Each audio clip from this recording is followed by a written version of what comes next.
What's going on, everybody? Mortem here, this time bringing you my favorite bit of Pathfinder Wrath of the Righteous, and that is the Siege of Dresden. Now, straight up, spoilers in this video. If you haven't made it to Chapter 3, I wouldn't recommend that you watch this, at least until afterwards, unless you're cool with some spoilers. So, with that out of the way, let's actually jump into this and start talking about it a little bit. So the Siege of Dresden takes place at the end of Act 2, where you have to, of course, take back Dresden from the demons. This is communicated to you right as you start Act 2. This is the goal. Act 2's goal is to kind of lead your initial crusade forces to Dresden and take it. Now, the coolest part about this is that it takes the form of an actual siege. Whereas you might have expected a dungeon run or anything, which does happen after the siege itself is pretty full-blown. You're actively leading troops, moving around the city, trying to get doors of the city down, that type of stuff. So already just a really big moment for the game, honestly. But before you even get here, the game is already hyping this place up. You learn prior to this that a guy named Staunton Vane betrayed the Crusaders and was the reason Dresden fell to the demons, but he wasn't killed. He was sentenced to basically be humiliated for 70 years. And because of this, we know that the Holy Relic of the Sword of Valor is also in Dresden, and in addition to taking the city, is also the big thing that we're after here. Now, our goal during the actual siege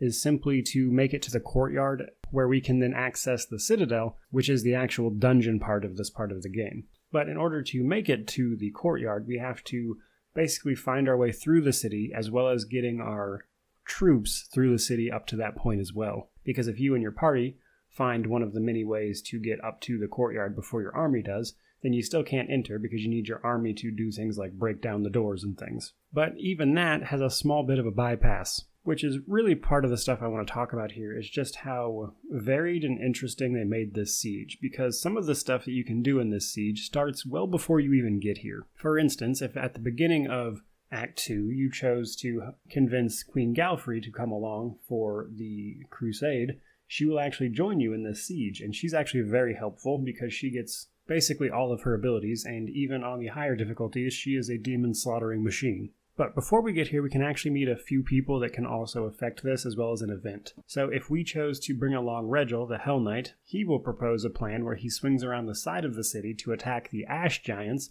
that are manning catapults right outside the courtyard, which have to be dealt with to move your troops forward. So he can kind of give you a separate place to enter the siege at, which is a more tactically advantageous place to get to those Ash Giants and makes your job a little easier. In addition, there's Nura. Now this is heavy spoilers right here, but Nura is, of course, a traitor, if you've actually played the game up through to Dresden here, because she betrays you if you haven't figured this out already. So Nura, if you haven't investigated and found out that she's the traitor, will offer to take you through the prisons, where she then leads you into an ambush, which also gives you a separate place to start. It is less advantageous, honestly, because you're in an ambush, but nonetheless, a different way to start this event. Moreover, being close to the prisons is nice because this is where we can pick up our companion Arushale. Now, it is actually possible to recruit her right here, but you have to have done some work ahead of time at the Lost Chapel to contact her, so to speak, through the proverbial ether. And if you've done that, she'll actually join you right in the prison. So if you want to pick up Arushale right off the bat, then you might actually want to let Nura do this. However, if throughout the crusade up to Dresden, you were suspecting that something was up and you investigated your camp,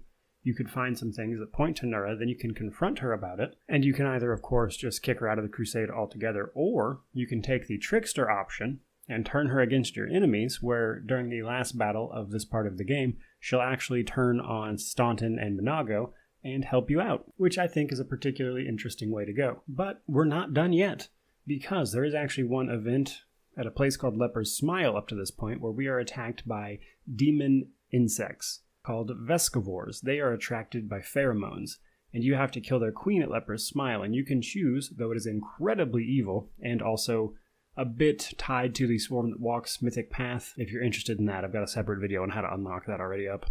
If you choose to get those pheromones from the queen and bring them with you, if Queen Galfrey isn't with you because you didn't take her along, you can actually use those pheromones to basically send in a suicide squad to draw the insects to the city, where they will devour both demon and your soldiers alike. So there's a ton of stuff we can do, as you just heard, before we even get here. But the siege itself is still really interesting to actually play through, because depending on where we started, we can already change our experience, but then as we're moving through the city, we actually have other options available to us. So the city itself is kind of laid out in like 3 tiers that you need to slowly move up and find your way to the courtyard. Now you can do this by going in and out of buildings, which will connect to different tiers of the city. You can actually have your troops break down doors with a ram, and it's also possible to pass certain mobility and athletic skill checks to just scale the walls. But as you break down doors and give your troops access to other parts of the city, they will set up small camps where you can then rest and carry on with the siege. And ultimately, our goal throughout the siege is to, of course, again, reach that courtyard.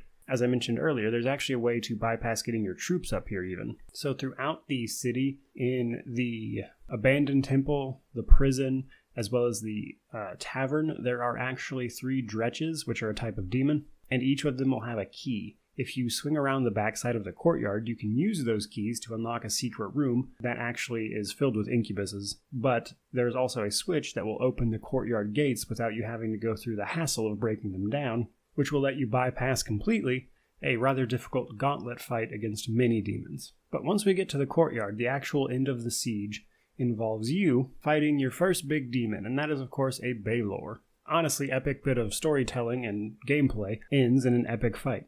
Now, I actually love this guy, this particular Balor, because halfway through the fight, when it actually ends, he doesn't die, he runs away, but he has this voice line right in where he's like, "Lay down, die."